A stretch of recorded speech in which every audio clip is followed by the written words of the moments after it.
IDW Sonic Issue 1. After a generic-looking Sonic cover with green hill zone, when I'm not even sure if that's in this actual story, the story starts out with a narration saying that Sonic spent years fighting the forces of Eggman. After all, having the comic start out with Sonic's first unique adventure would be too interesting, getting you invested instead of bored and detached, thinking about the games instead of this. I think Archie started Meta Res too, but not with Sonic standing in front of the Sonic Heroes boss fight with no exciting action at all. Just unimaginative narration.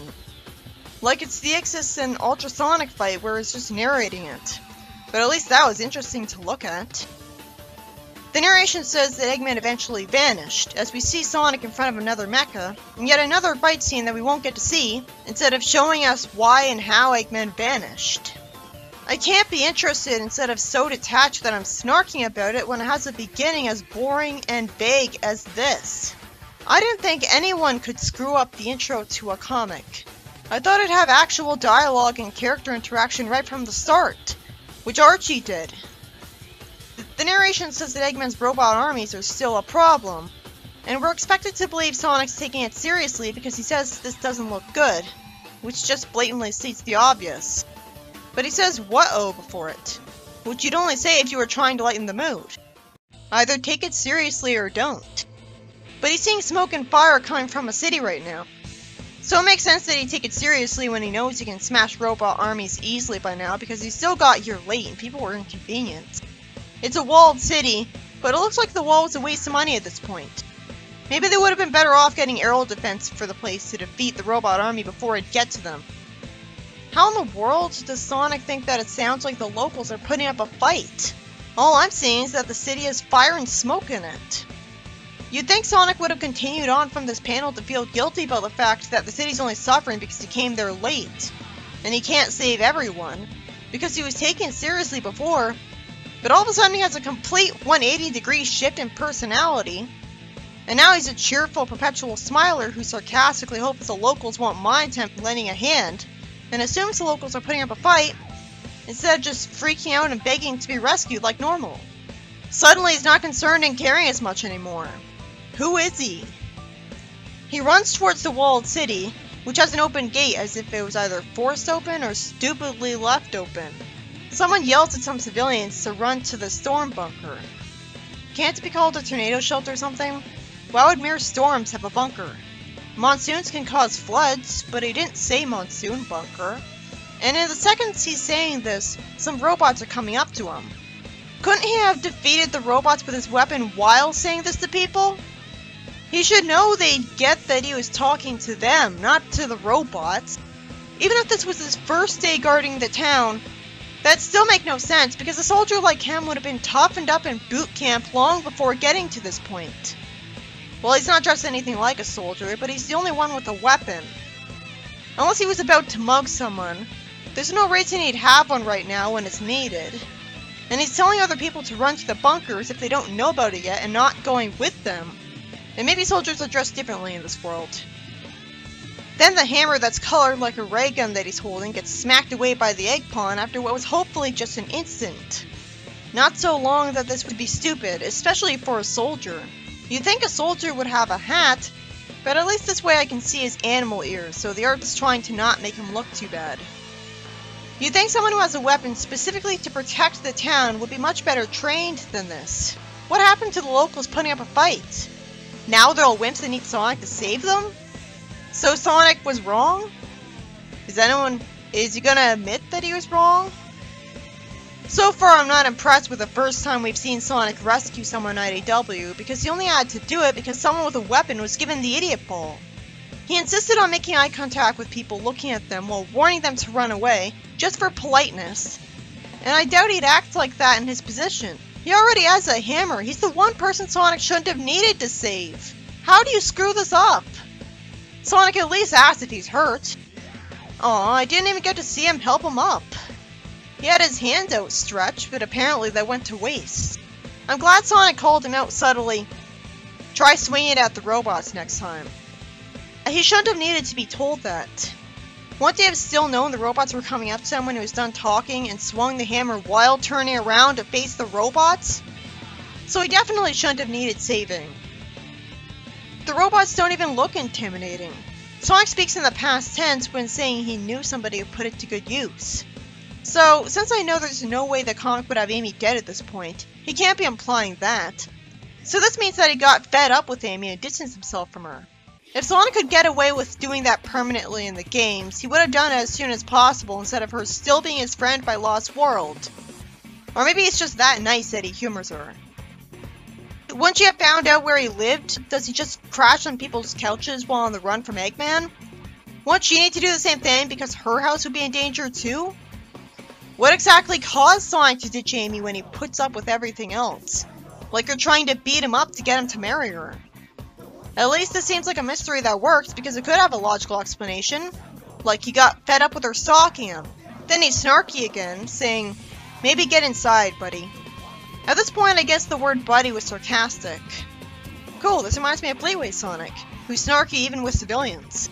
Fleetway Sonic works because, like Rick Sanchez, he's called out on for the fact that he could be seen as rude. And it's not just his enemies, even his friends tend to call him out on it. So it's made clear to the audience that we're supposed to understand it as a character flaw of his, and that makes him seem human. Him being snarky makes him relatable, but him never ever being called out on it by good guys, or at least getting good guys annoyed with him, would not be relatable. So if the comic's written well, it'll avoid that. At least he's polite enough to say nice chat, even if that's gotta be insincere and sarcastic too, because all this guy did was say that he's Sonic because he's famous. At least he doesn't say I before need to save your town, so I like that he's talking informally like a Sonic. Sonic's glad to see the town militia, showing them the respect they hopefully deserve. And I'm glad to see that they've got ray guns with them. It makes me wonder why that guy had a mere hammer though. Projectile weapons are clearly so much better that there's no reason he'd bother with a hammer at that point. He tells them there's bots coming in from the north. I don't see a compass in front of his eyes, so I guess he trained himself to always know which way's north by wearing an ankle device that always vibrates when he's facing north. Or it's one of his magical abilities in this comic, like Knuckles had in the reboot. I know there's also an Australian Aboriginal tribe that doesn't have words for right, left, and in front of you, and they just say north, west, east, and south, so there's plenty of different ways that Sonic could always know which way is north. I hope this comes up again, because he won't have much of an excuse to ever get lost at this point. He tells them they got a guy holding his own out there in the north. Someone tries to lift something to go underground when it's stuck as some motorbugs are closing in. I guess an airship got these robots to the city. After all, it makes no sense for them to get to the city from the ground when it's a walled-in city with a gate. It's been forever since I saw someone take a motorbug seriously. Even if you're too weak to attack it, wouldn't it be pretty slow? Why aren't any of them going towards her? Like anyone could just run away from a motorbug. Sonic sends the motorbug away by just running past it. Why wasn't he shown actually impacting the thing? It's an action series. It'd be better to see him punch it away. He's running right towards her, but he still avoids running into her somehow and acts cool before running past her. The girl's just happy Sonic winked at her, even though he clearly only did it to be cool, not because of her. And Sonic just looks annoyed instead of startled at having to stop at a moment's notice to avoid a hammer slamming to the floor ahead of him from above. It's bad for him to not look startled because it came as a surprise to us, and he's not relatable if he's always 100% in Gary Stu unstoppable hero mode, and this just annoys him. Even Rick Sanchez gets startled and surprised. He's not always portrayed as cool to the point where it gets annoying.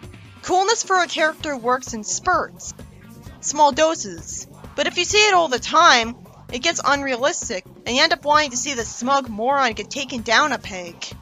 Which would be cathartic as the story's building up to that, even if it doesn't mean to. Because it's common in stories for arrogant characters to get taken down a peg in fiction, and it's something we want to see in real life too.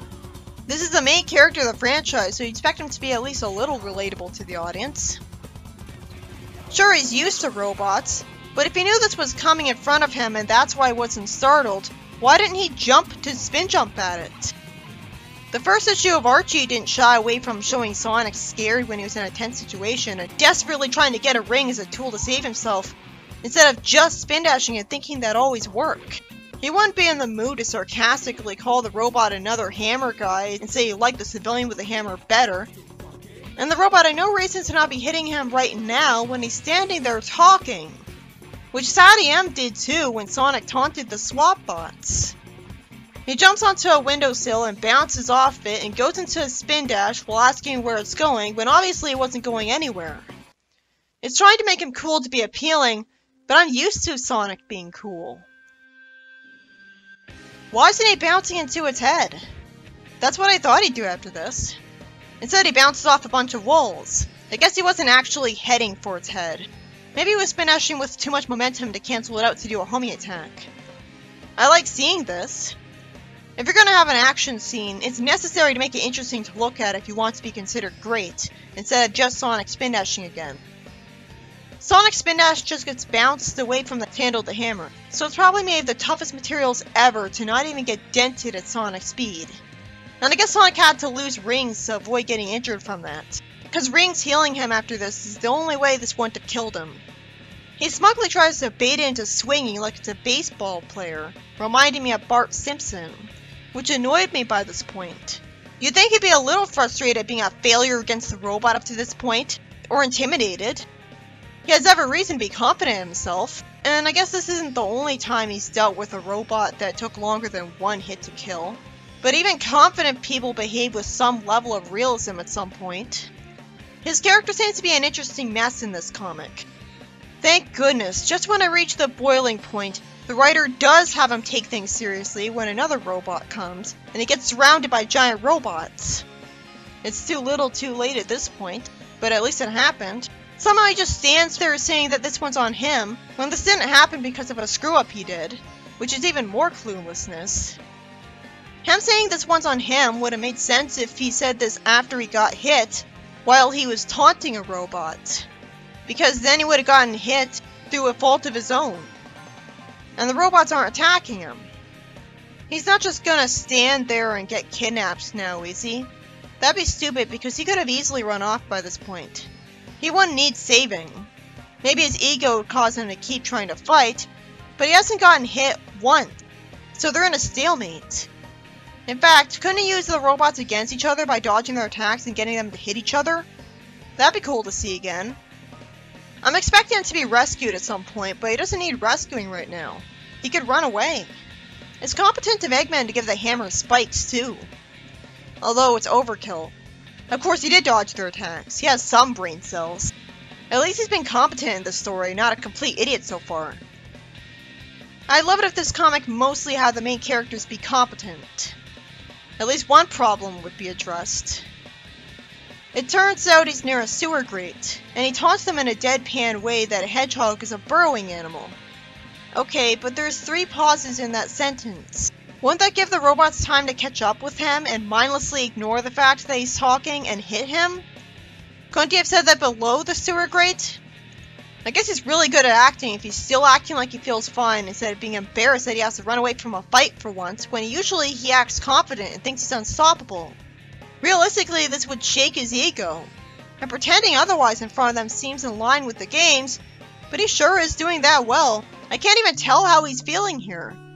He doesn't even have a mouth. Even before I read Archie, I remember there was a complaint that Sonic was too emotional. Are those people the types who would defend this characterization? Because all I noticed in Archie was him acting like a real person would. No different than any other character.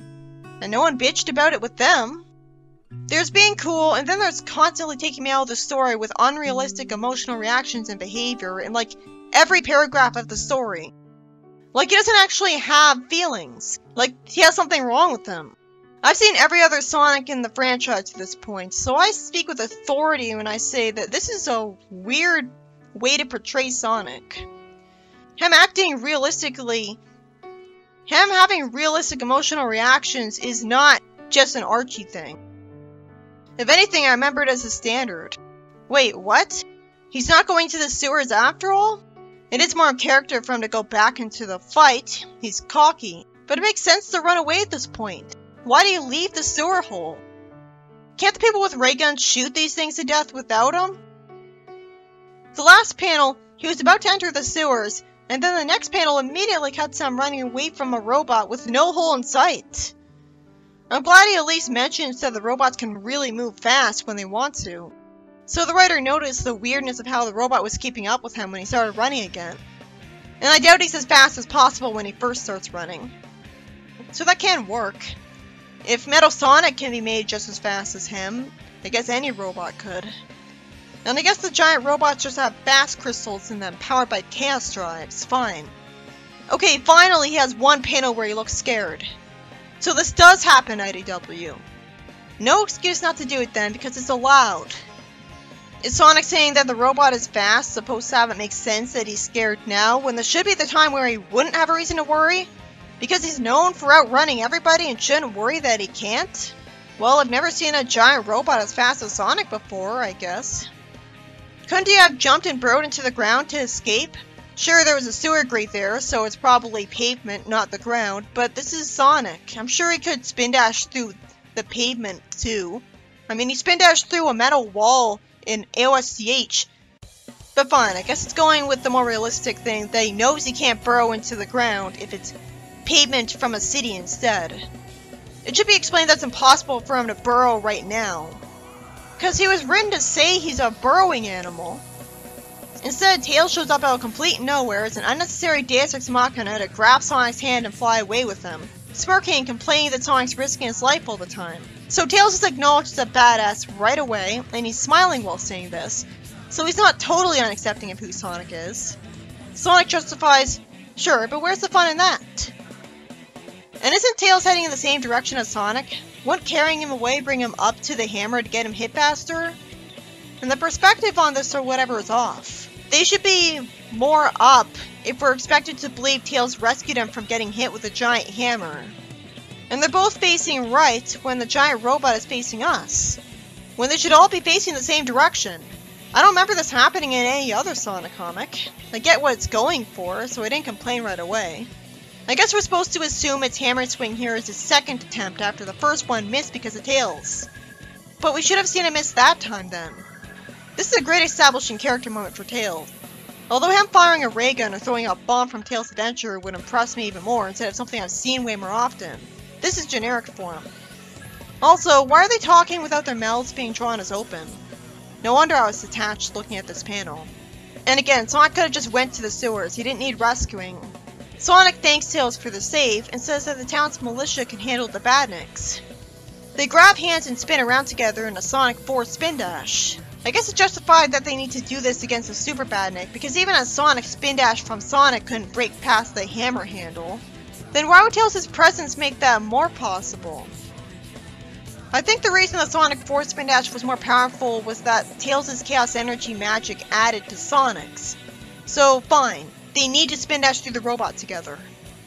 But Sonic never even got to hit it without hitting it with Tails first, which would have shown off that he needs Tails later better. I've never seen the Sonic 4 spin dash in a comic before, have I? Not it being shown off this well. But that's still not something new. Wait, are they gonna not do the same thing again to the other giant robots? I was right! Why the flying fuck didn't they do that again? It is more interesting to see a different attack, where Sonic gets thrown in spin dash form at the robot while Tails is flying and Tails spin dashes at him, because apparently he can just transition into a spin dash at something while he's busy flying now, instead of having the choice between either flying around or falling. You'd think they'd have to stop spinning his tails above him in order to get into a spin dash by curling up, and that would just cause him to start falling. I guess he's spin dash jumping from the ground, but I don't see the ground in this panel, and he was just flying in the previous one. They're only doing a new attack because of meta logic. But realistically, they have no reason to not just use the overpowered slice robots in half attack. They had no reason to uncurl from the Sonic 4 spin dash after the first time they did it, instead of just killing all of the other robots in one panel. So Tails knocks a giant robot down, and Sonic bounces off the hammer of the other one and ends up spin dashing at the hammer to send it to a giant robot, which makes it fall over too. This may take a while to describe for how basic the story actually is, but it's better than Sonic beating Badnik that die in one hit. Then Sonic bounces off the hammer of another robot with a spin dash to end up spin dashing straight through his head. Since the robots are so tall, he has to get creative to end up getting high up enough to hit their heads, which are apparently weak enough that he can just spin dash through the heads of them in one attack.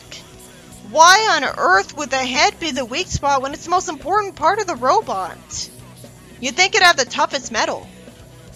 And again, while it's more interesting to look at him bouncing around, it should logically just be Sonic force spin dashing every robot in half then. So if Tails was actually smart, he'd insist on that instead of getting the idiot ball.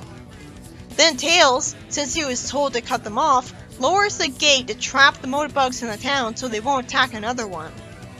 I interpreted cut them off to mean you spin dash the motorbugs to death. So good thing for Tails that he figured out what he really meant. So what was to be gained from sending robots to attack this town? It's not like you would magically press a button that would cause the town to be ruled by the person who sent the robots. We didn't see Eggman broadcast a message to the town saying that if they just let him take it over, he won't tell the robots to attack the place. I always assumed the town had tons of rebels against them and he was sending the robots to them specifically and they're just passing by civilians on their way. But we never saw them do anything to them before. Is this town just in the way and closest to his passing airship right now and that's why it's being singled out over all the rest? I know that I was told that Eggman vanished, but I've absolutely no reason to believe that that would stick because he's the main villain of the game. So him being the one who sent the robots to the village isn't exactly... If anything, it's the foregone conclusion, the obvious idea. So the story didn't fool me for a second that the robots were attacking on their own. It's easier to understand what Eggman would have to gain from kidnapping people to be put into badniks or roboticized, not just attacking a town for evils. I assume this is Tails' town if he's there, right when he needs to be, meaning the robots would have been aimed at Tails. But wouldn't dropping the robots off from the airship right at the destination houses specifically make more sense, being efficient instead of the robots wandering all over the town?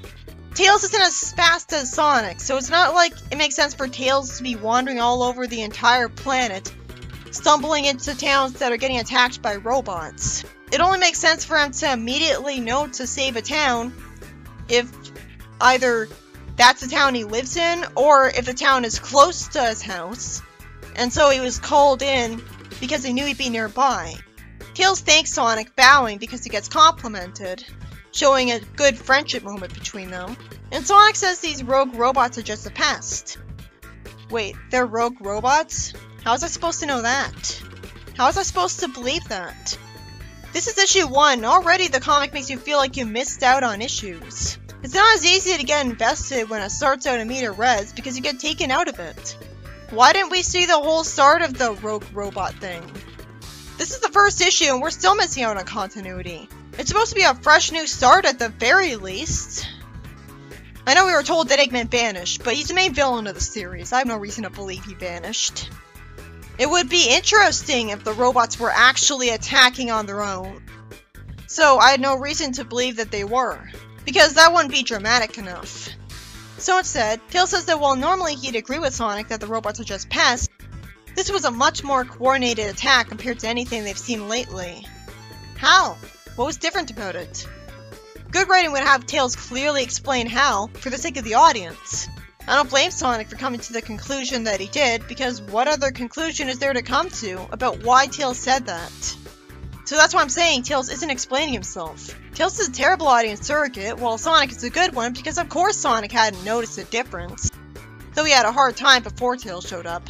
He says the egg cameras were new to the mix, and of course that's not what Tails means because that makes sense. Huh?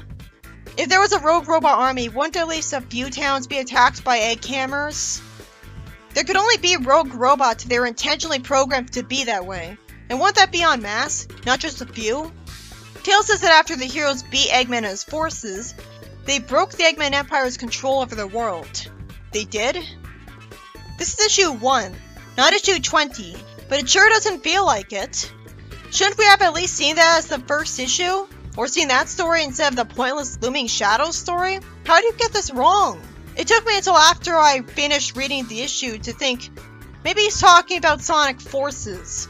Well, that's why they should have had a text box saying, as you saw at the ending of Sonic Forces. Because I'm reading IDW, not the games. The IDW is a different continuity, so expecting you to think about completely different source material immediately, when Sonic Forces is not exactly unique. Sonic Forces is hardly the first and only time that Eggman's taken over the world, and the heroes had to break the Eggman Empire's control over their world. So he could have been referring to anything.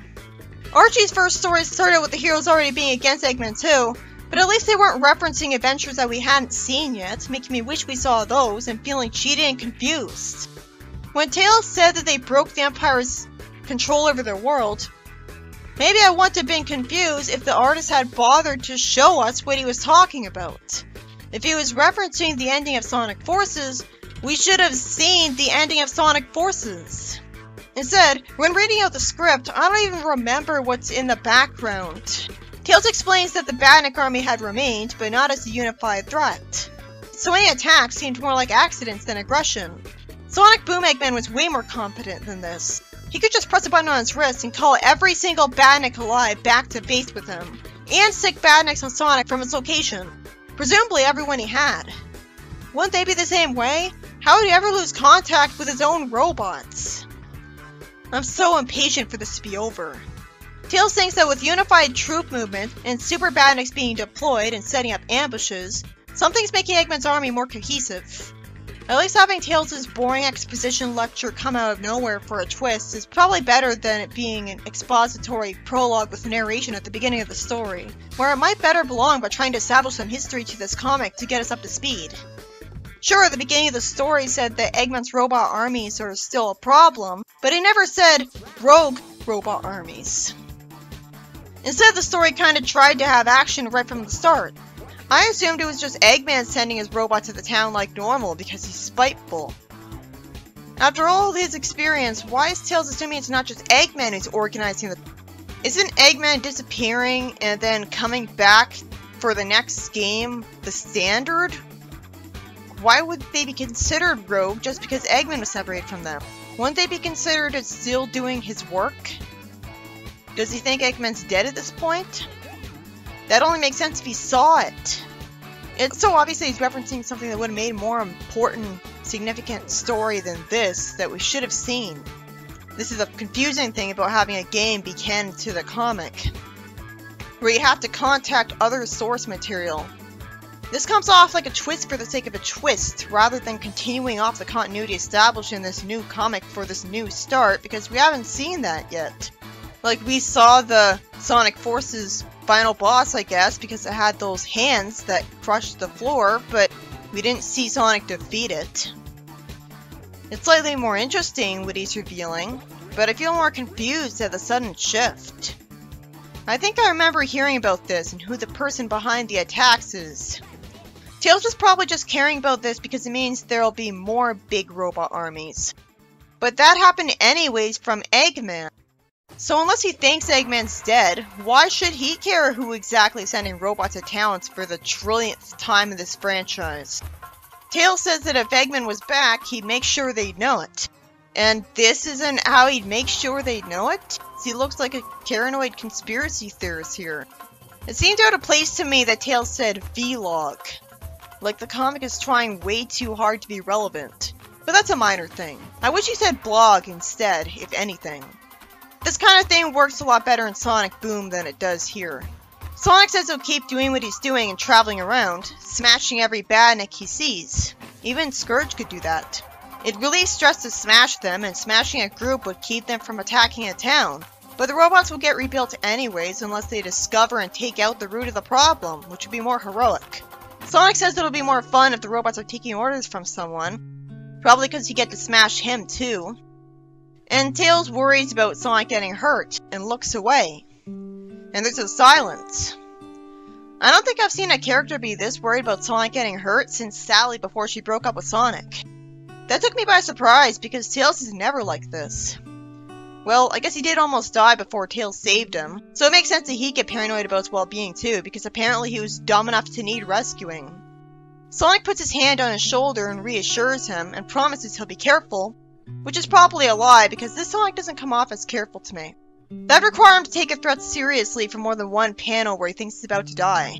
Tails thanks him in the surprisingly heartwarming moment that could have easily not been there. After Tails wants to come with him because it'd be like old times, he looks at the people, a few of which are hugging, And after a meaningful silence, he decides that he needs to stay and help the locals rebuild the town, because Sonic would find all those badnik gangs on his own a lot faster. Though if Sonic was carrying Tails while he ran around, it wouldn't be slower, so Tails didn't think ahead there. But maybe I'm supposed to believe that despite Sonic being surprisingly strong in the franchise, he can't carry Tails all day or it'll tire his arms out. That was a pretty memorable, great character moment for Tails. I can't remember the last time there's been one of those. He calls him Buddy, giving him a thumbs up. A remaining fly robot spies on Sonic, presumably only seeing Sonic running for a fraction of a second before he speeds off camera since the robot's not following him. And the story ends with someone concealed in a chair with a normal looking text bubble saying to deploy an army of robots to the nearest town because Sonic wouldn't be able to resist going there. And he says to make sure word of Sonic's latest success reaches the Resistance to crush both him and Amy in one strike. I remember hearing that the secret villain was, you know, a robot. So the text bubbles of the robots should look just like the text bubbles of normal people. Otherwise, if this guy has non-robot text bubbles and he is a robot, that'll be a narrative cheat lying to us just to preserve the twist. That doesn't really matter so much that it has to keep its identity a secret. I'm sure he has the exact same goals and personality as Eggman, even if it isn't him. A plot twist is not a twist unless the plot twists. Otherwise, it's just a surprise. In fact, this kind of pointless twist reminds me of a parody video of Sonic Freeriders that had Eggman get rid of his own disguise, and the words on the screen said something like, yawn, because the plot twist didn't matter. I think it went on to have Metal Sonic reveal himself in his robot disguise, and the text said, whatever. It made me think of the Sonic Rivals parody where after Eggman reveals he's actually Eggman Nega, Sonic reveals, and I'm not Sonic, I'm Sonic with a hat! The point is that the plot twist is weak because it's only there to have a twist. This issue is by Ian Flynn, and was about Sonic and Tails defeating robots to save a town. That's a pretty easy plot to come up with. Didn't Sonic have to do that in Furville twice? Tails had to rescue him at one point because the giant robot was as fast as him, and despite him saying he's a burrowing animal, he still doesn't end up going through the sewers to escape. And he never even tries to spin dash into the ground to save himself first. He only needed saving because his own dumbass fault that he didn't know when to run away. But at least Tails impressed me with his combination spin dash destroying a giant robot in one hit. But then he's too dumb to insist on doing that to every giant robot. The story could have had him suggest that and then skipped all of the other giant robot fights and had a text box in the corner of the next panel say, sometime later. And then filled in the space in the comic with something interesting happening. Although it was nice to see Sonic bounce around, I guess. Of course he had to be creative to get higher up to get to the giant robot's head. So already I like Sonic fighting giant robots way more than fighting badniks. Although the idea that the head is made of weak metal that Sonic can go through, while the handle of the hammer is much tougher metal, is just ridiculous. Where was Eggman's priorities? I guess the story was alright, but it's easy to get impatient with it because it drags on for a long time with how basic the plot was. If the overall premise can be summarized in one sentence clause, it has no business lasting the entire issue. I prefer comics where there's 3 or 4 stories in an issue so you don't get as bored by any of them. My first Archie Sonic review was 14 minutes and 55 seconds long. This was way longer than that because there were so many problems to it. Once again, if I remember correctly, the writer was too lazy to even give the town a name, which could have drawn the audience into the world a bit more. It'd take 2 seconds to look at the globe and pick some random city name. Archie Sonic's first 2 stories were infinitely more fascinating and got me positive and excited to read the rest of the comic. Well, this is almost nothing new. So where's the unique hook? We do learn a bit of history because Tails references that the Eggman Empire that controlled most of the world was defeated and Eggman was forced into hiding, and now some of his robots are being controlled by someone else. When I think about it though, Tails' conversation with Sonic is mostly padding. Aren't we gonna find out who's controlling the rogue robots anyways? Why does it have to be rogue robots? Well, it's good for a surprise. It was good to show off their friendship clearly, but we would have found out about that history anyways after the comic would reveal that the robot armies weren't sent by Eggman. which is an odd thing to have for the issue 1 of a comic whose main villain is Eggman. But assuming the Sonic Forces prequel comics are canon to IDW, it already established that the main villain is supposed to be Eggman. It couldn't even do the beginning right. You don't see where all the heroes live, or what their usual enemy is. And you don't get to learn what their life used to be like before their enemy came in. I would have been able to guess that Sonic had had adventures before, so I didn't need my time to be wasted on 2 panels of action scenes I don't get to see. I assumed it would have just started with him going to the town.